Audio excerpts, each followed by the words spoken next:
Oh.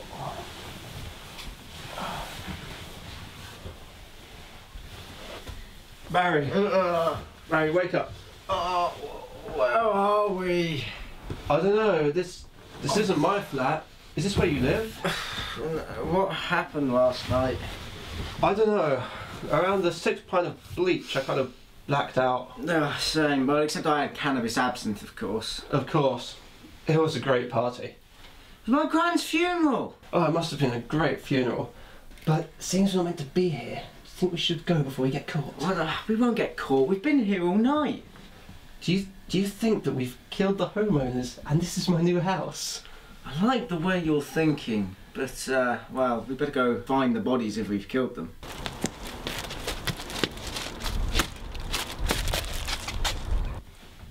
Uh-oh, Barry, you might want to answer that. Why me? Because it might be the homeowner and he might have a shotgun and he might be the kind of guy who shoots first and asks questions later, and I'd rather he shoots you first and asks me the questions, if you see what I mean. You dick! That's why I wear your mama like a sleeping bag. Don't ever say that again. Seb, there's a guy with a gun and a package. That'll be my postman. What does he look like? He's wearing a tie. Do postmen normally wear ties? Mine does. And he's going to shoot me. Give him the package, Posty.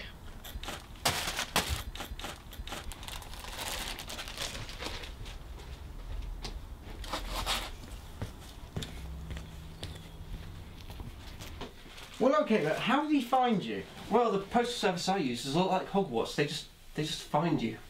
You know Hedwig dies, right? What? No!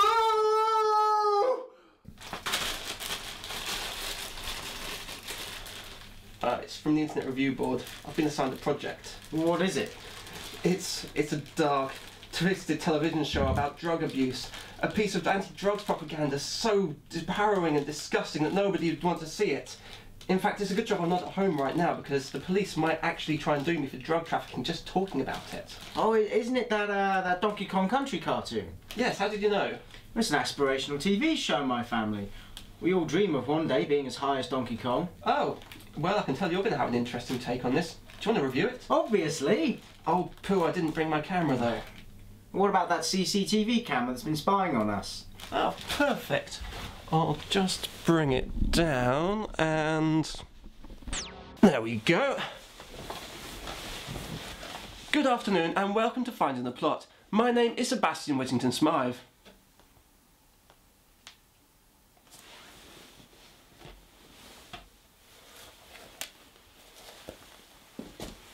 And I'm Barry Skoda.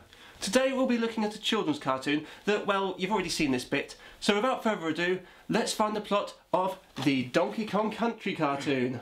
The episode we're looking at today is 8 Fu Young, which would make you think it has something to do with Chinese food. It doesn't, it's just a hilarious pun.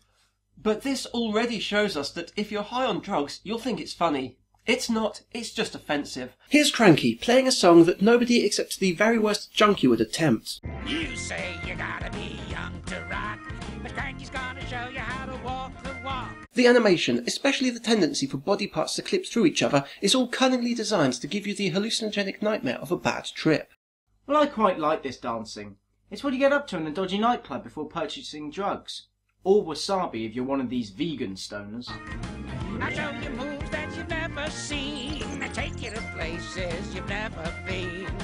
As you can tell, Cranky is hinting that he's a drug dealer. Yeah, hinting. I love Cranky. I wish he was my dealer. Mine's so young he carries his stash round with him in a Manchester United lunchbox.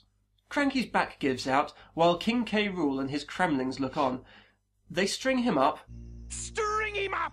And K. Rool gets his hand on the crystal coconut. Which, as we will see, is the ultimate party drug.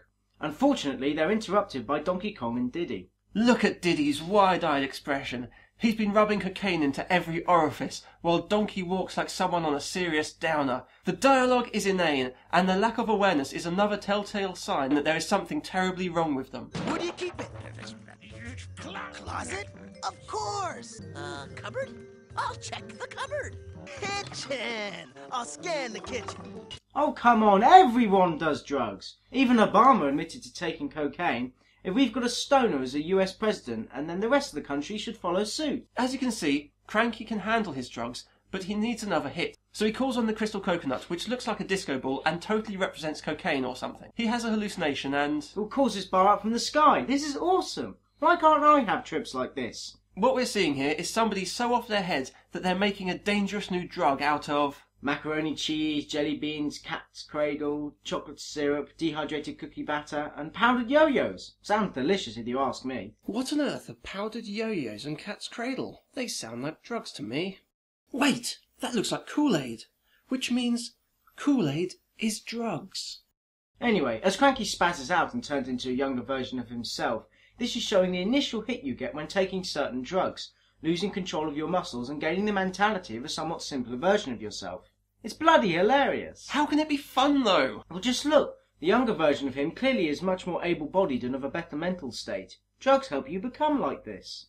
Meanwhile, Donkey is still totally out of his mind, racing his Hoover. Diddy panics a bit, exhibiting the characteristics of a mild drug user who has realised that his friend is in over his head. This is gonna turn out bad, bad, bad. Dicky, don't get too carried away.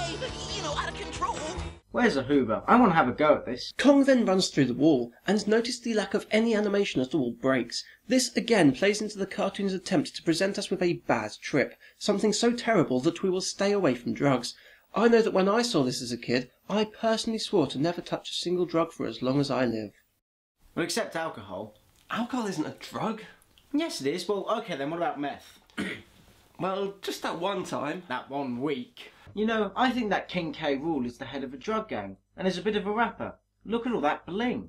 That'd explain why he wants Cranky's drug stash. Well observed, Barry. Oh, and here comes Cranky, smashing through the roof, shouting... Is he going to rape them? That sounds like a rape threat. Or a gay slur. Man, this cartoon is dark. Cranky loses his mind, and ends up being kidnapped, whilst K. Rool praises his... semen? Like your spunk. Back to Donkey and Diddy. They're finally coming down off their high. They return the Hoover while Donkey reveals how mentally retarded he actually is. I want a banana. How could you think about bananas now? I can't help it. It sounds very Mexican. Since when was DK Mexican? DK finds the red drug and offers it to Diddy, who points out the folly of drinking unknown substances. And you shouldn't either. You don't even know what that stuff is. He's finally learning to say no. DK, however, downs the lot. Diddy then, does that. Whatever it is. DK appears in baby form. The fact that his head is still giant shows us that he is still the adult DK in one way, but is still mentally a baby. But being a baby is so fun. No morals, everyone adores you, and you can publicly shit yourself and people just want to cuddle you for it. But one thing that bugs me. Why don't these guys have any teeth? Well, as we know, both meth and crack will cause teeth to rot, not to mention that all the acid in vomit rots the teeth. So all of that throwing up from overindulgence will not help them at all. And here's Candy. I always assumed that she was a crack whore. Why would you assume something like that? Well, because look at her. Her clothes are basically painted on, showing an illusion of dignity, when we all know that she may as well be naked. DK is addicted to bananas, so that's probably the cartoon's equivalent of heroin, and here she is bringing a banana cake. She's enabling his drugs use, and is clearly a slut to boot. Well, that actually makes sense. Well done, Barry. Because of DK's plight, Diddy does the honourable thing and tries to hide him from Candy, because he doesn't want her to see him in that way. Unfortunately, he's not very good at it. However, Candy is so off her tits that when she sees DK, she thinks he actually is a baby. It's almost as if we're sharing Candy's hallucinations. And look where Diddy is looking, the perv. Oh god, this is so disturbing. And what's wrong with the inside of Diddy's mouth? Back to K. Rool's place and... Yup, these guys are definitely rappers, and therefore drug dealers. Cranky makes his escape, which leads to a slow-motion chase that ends in a crash and Cranky coming back down off his drugs. He gets caught, but has a proposition for K. Rool. I have a proposition. What does that mean? It means that Cranky is so reliant on his drugs that he's sunk to an all-time low. It's disgusting. Oh wait, my mistake. It turns out that Cranky wants to trade his new drug for his freedom, but K. Rool just wants the crystal coconut. We can see that K. Rool is new to this, only having minor gaps in his teeth rather than being a gummy mess like the Kongs. Kongs rhymes with bongs.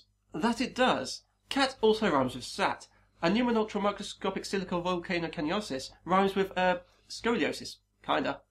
All I know is that you made noises with your mouth. The time has come for me to help DK.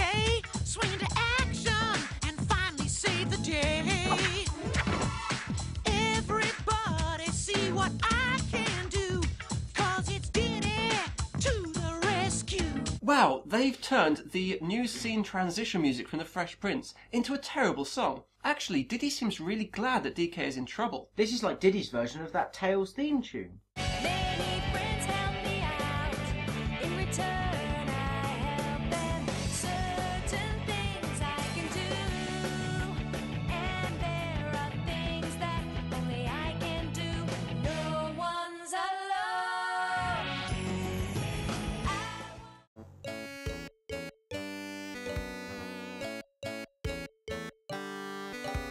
At least he's trying to help his drug-addled friend by seeing if drug lord Cranky has any, anti-drug.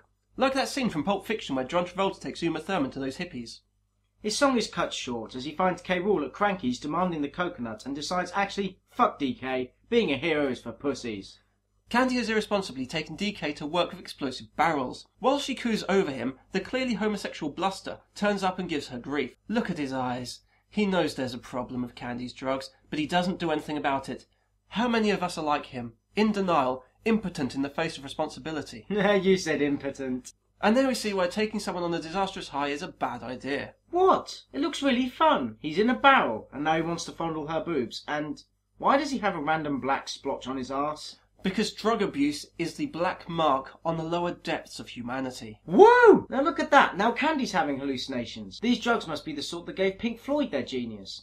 If I ever find out what they took, I know I could play the Digimon theme on bass. Suddenly, DK has a hallucination of his own and totally spazzes out and ends up on a conveyor belt. We see how the characters perceive the world, the slow, orderly barrel production line becoming a high-speed Gary's Mod Physics super bounce explosive fun time death trap. This is, of course, a warning to kids to never mix drugs and heavy machinery. Diddy decides to man up and save DK, but he makes a terrible job of it. Oh, and here's K. Rool, finally getting his long-awaited drugs. But alas, by sheer impossible convenience, DK rolls in with a barrel. Hijinks ensues, and look at the Kremlin, his frozen body, his 1,000-mile stare. He's in a K-hole, or some sort of drug-induced coma. It is chilling. I think it was this scene that made me choose life, not drugs. But yes, about the hijinks, Diddy and DK make up with the drugs, and to help them build a creative strategy, K. Rool and his goons take a lot of smack off camera. Which is why they stealthily march up to DK's house in Bowers. Because Diddy must have got high again, he falls for the trick. We? All I see is one fat loony lizard and a bunch of old barrels. But DK has his own gang warfare fantasies and spooks Clump, who orders a return fire. Oh, we're under attack! Ready, aim, fire! They shoot these weird blue things at the house that eat through wood, making DK and Diddy fall to the ground. These blue things represent the munchies, being quite literally the downfall of druggies. Get the munchies for fruit means you get your 5 a day. Profit! More hijinks ensues, and DK suddenly comes off his high and saves the day with a hearty punch to the face, which shows 2 things. Drug addicts have temper tantrums and are prone to violence.